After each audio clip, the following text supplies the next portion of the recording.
Alright, this is take 3. Pretty much what I'm trying to do is get through this whole run without this camera shutting off. I apologize for the light if you guys can't really see too well. It's about 3 o'clock, 4 o'clock in the morning.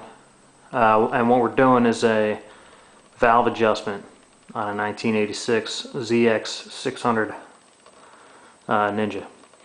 Now what I did, basically to give you the whole rundown, obviously, you know, if you're doing this, I don't need to tell you to take off the gas tank and the seat and disconnect the battery and all that shit.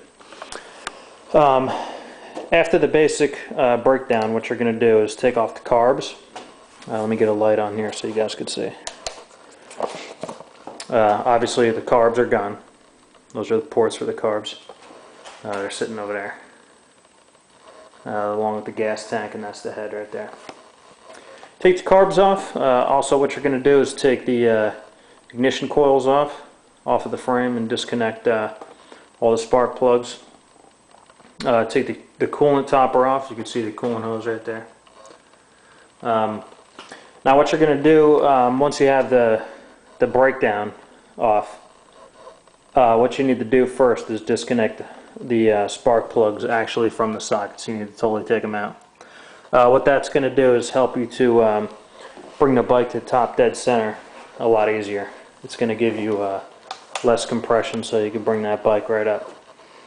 Let me show you down here. I took the electrical cover off, and I'll show you pretty much what top dead center looks like. There's a couple marks here on your bike. I don't know if this camera's really helping you out with seeing here, but there's a T for top dead center, and what you're going to do is you just line it up with that little mark on your bike. Pretty much every bike's different. You just got to look for the owner's manual. What I did is I actually have two. I got a claimer right here, and I also have this old JPZ Kawasaki manual. The reason I got two is just pretty much for more visual diagrams to look at. Now once you got the head off, you can see here my booklet shows that you got to measure the valve clearance for the valves whose cam lobe is pointing away from the rocker arm. Now it gives you two diagrams. There's one, oh sorry about that. There's one right there. It shows you all four pistons and which valves you actually have to measure. Now the gray ones there are actually the ones you're measuring. Now what that means is you'll see this right here. See if I can get the light on it, show you at the same time. This right here is pointing away from the rocker arm. What you'll see is the two valves right there, and let me see if that's right again. Yeah, this is the cam lobe. I just wanted to get the right wordage for you guys. I know most of you guys are pretty experienced, so you're going to be laughing at this, but this cam lobe right here, you want it to be pointing away from your rocker arm, and those are the two valves you're going to be measuring. And now with my diagram, it shows up here, these are the ones I'm actually going to be measuring right here. So the first piston I'm going to be measuring all four. The second one I'm going to be doing the top two exhaust valves, and the third one I'm doing the bottom two inlet valves. Now when you're done with that's half your valves. You're going to bring the bike back around, and then you'll see that the cam lobe is pointing away from the rocker arm, and you're going to do the exact opposite. Okay? Pretty much self-explanatory. What you're going to do is take a feeler gauge, and what you're doing is, if you could see that gap right there, you're measuring that gap in between to get your correct valve clearance. Just make sure that you're following your bike manual. If you don't have a book, I wouldn't suggest doing this. This is actually my first time, so what I'm going to do hopefully is take a full video tomorrow once I put the bike back together, and we'll see how she is. Also ran some seafoam through the bike Now, I did it pretty much the stupid way and added too much through the vacuum hoses through the carbs, and I think I might have got a little bit of hydro lock in there. So what I'm going to do after I do this valve clearance is I'm going to put the head back on, connect pretty much everything back up as I can. What I'm going to do though to remove that moisture or anything like the sea foam or anything that might have got into my pistons, what you do is you leave the spark plugs out and you turn your bike over, put the key in the ignition, you know, just like you're starting the bike.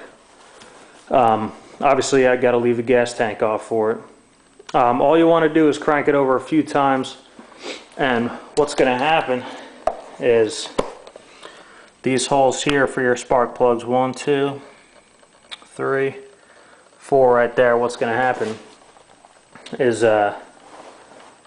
you know, if you do have any sort of liquid or in my case some sea foam, hopefully it's going to squirt right out of them 4 holes. After that, you should be pretty much set. You know, if you need to replace your spark plugs if they're dirty, if you can get away with cleaning them, go ahead and do that, and change your oil, fresh batch of gas if you want to, and then put them back in and start her up.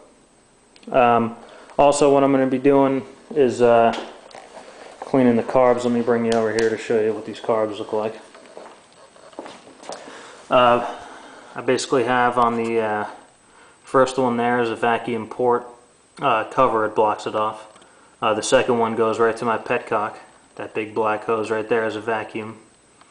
This clear one here, it's kind of faded a little bit to a gas color. That's my main gas line, and the other two are vacuums that I stopped off. I'm going to be cleaning these as well.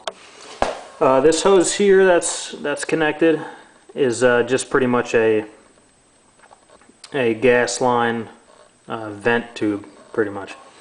Now what it does is connects right back into, you're going to see 2 more gas lines that look like your main, but they're on the side. They're not in the middle of your carb. Those are pretty much vent tubes, so you don't got to worry about them. This right here is my head cover and the coolant hose that I took off for the valve adjustment.